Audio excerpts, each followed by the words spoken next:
Your forecast first. Sponsored by Matex Heating, Cooling, and Plumbing.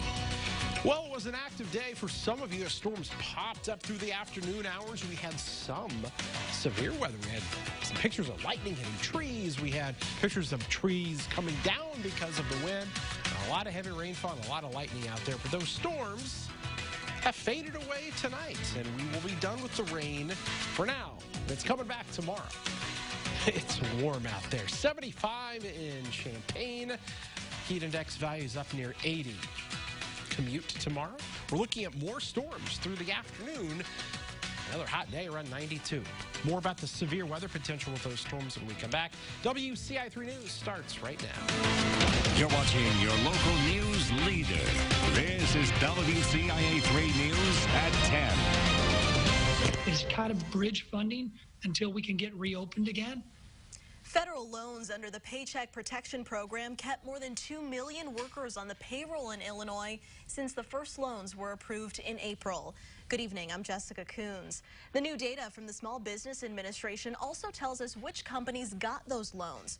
We told you last night a company owned by Congressman Rodney Davis's father and brother were one of them. Now his Democratic opponent is criticizing him for voting to keep that information from the public.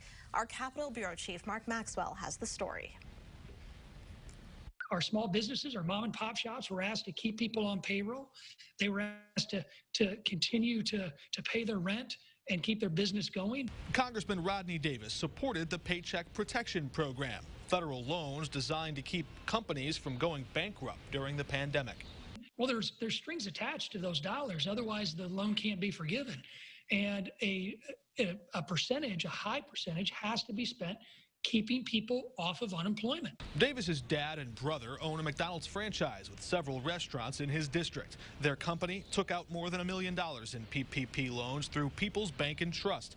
Forms submitted to the Small Business Administration report that money went to help keep 305 workers on the job. What I've heard from small business owners is a frustration in, who got the loans, large corporations that got the loans, or well-connected people who got the loans, and which is why we need transparency.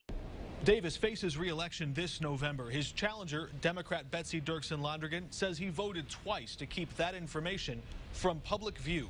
Congressman Davis voted twice against letting taxpayers see where our money is going. And that's where my issue is. Transparency is really important. That is our money. That is taxpayer money. And we have every right to know who's getting it. Davis responded in an email saying she's claiming a lack of transparency over data that is publicly available. When this passed overwhelmingly in both chambers, there was never any intention to keep the information secret, adding, "I have no financial stake or any involvement in the McDonald's franchises and had no involvement in their PPP loan application." Reporting in Springfield, Mark Maxwell. For companies still struggling to get federal loans, the congressman says there is over $130 billion in PPP funds left available. He encourages anyone looking for relief to contact their local bank. Governor Pritzker testified before a congressional panel today about his experience working with the White House. He boasted about the state's improving coronavirus numbers. He also said tens of thousands of people died as a result of President Trump's handling of this pandemic. The federal government wasn't leading. We were. A global pandemic requires a national response, but that's not what happened. It's the federal government's job to make sure that a nurse being properly equipped in Peoria, Illinois, doesn't come at the cost of a doctor being ready for work in San Antonio, Texas. There was no national plan to acquire PPE or testing supplies, and as a result, people died. Governor Pritzker also called on the president to implement a nationwide mask mandate. One central Illinois school district has released its plans for the fall. Urbana will do a combo of remote and in-person learning. They're dividing students into two groups, Group A and B. Each group will take in-person classes 2 days a week, and on Wednesday, everyone will do schoolwork from home. Now the latest numbers on COVID-19 in Illinois, another 980 cases were reported, bringing the total to more than 149,000 with a recovery rate of 94%. There were also 36 additional deaths for a total of almost 7,100. We have an update to a deadly shooting. A man charged with murdering a woman in Decatur pleaded not guilty. Paul Folks is accused of shooting Shamila Sanders last month near the Garfield underpass. She died a few days later. Levonsky Folks also pleaded not guilty last month to firearm possession charges in relation to her death. 2 dogs are dead and an animal control officer hurt after a call for aggressive dogs this morning. It happened near the corner of Ader and Mather Drives in Rantoul. Police say a woman called to report 3 dogs after they rushed her when she tried to leave home. When an animal control officer got there, a 4th dog showed up. A police officer tried to distract them by sounding his sirens, but it didn't work. They started biting the animal control officer. The cop shot 5 times, hitting all 4 dogs. 2 died at the scene. The other 2 were taken to the vet. The animal control officer was taken to the hospital, and police are still investigating. Tonight, there was a memorial ceremony for Todd Ledbetter, the homeless man who was beaten to death in Champaign last week.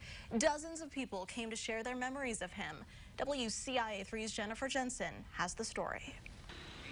One after another, people stood up to share their grief. Oh, I miss him so much. Love you, Todd. They spoke about their memories of a man whose life ended in a way that should never happen to anyone. I was deeply shocked at the news of Todd's death, and it also made me think about the way that people in our society who are vulnerable suffer more than a lot of the rest of us. 56-year-old Todd Ledbetter was homeless. Police say he was robbed, beaten, and killed across from Westside Park in Champaign. This memorial service brought those who knew him together. They wanted to make sure people remember who he was.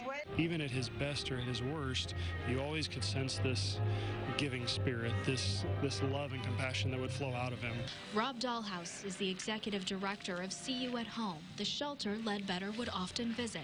We got to know the heart of this man who was struggling pretty mightily, but also had this incredibly compassionate spirit. Nobody has been arrested yet, so his family and friends are still waiting for justice and left to cherish the memories of the man they cared about. He had a very gentle and kind heart. He also had a lot of struggles, and you saw those sometimes, but he was very sweet, a person of very deep faith, and it was just great to know him.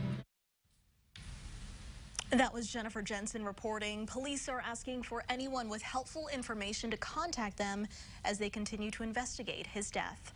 New tonight, protesters gathered in Paxton tonight calling for an end to white silence. A couple dozen people gathered outside of City Hall chanting Black Lives Matter and No Justice, No Peace. Protest leaders say they want people in Paxton to educate themselves about white privilege and microaggressions in their everyday lives. Even now, even though we don't really see racism and like slavery, we see it in a lot of microaggressions, and especially in this town. And we just need to definitely speak out, because a lot of times I see white people here, they recognize their privilege, they recognize that there's a problem, but they don't do anything about it. The organizer hopes to organize more events in Paxton in the future and keep that conversation going. One group is taking a different approach to fighting racism and bringing communities together. Berrien Covenant Church in Champaign does corner prayer every summer. Tonight, people gathered in the Garden Hills neighborhood to pray. They're going to 5 locations throughout Champaign-Urbana this summer to help bring peace to the area. Senior Pastor Willie Comer says prayer has power. I challenged many of my friends who are white pastors to say, listen, if you want to do something and you want to come out to our community and pray with us, because we believe that prayer changes things. We can march all day, we can hold signs, but we believe that because we're Christians, that prayer changes things. The group will meet at Meadowbrook Church at 7 next Wednesday. Comer says anyone is welcome to join them. Fast drivers have some concern in one neighborhood what they're trying to do to slow them down. Plus, some students dream of studying abroad, but they don't expect this to happen. I ended up getting stuck here. Why that international student has been stranded in the U.S. for months. And later, it was former Illini against each other this afternoon, with the House of Pain pulling for an upset.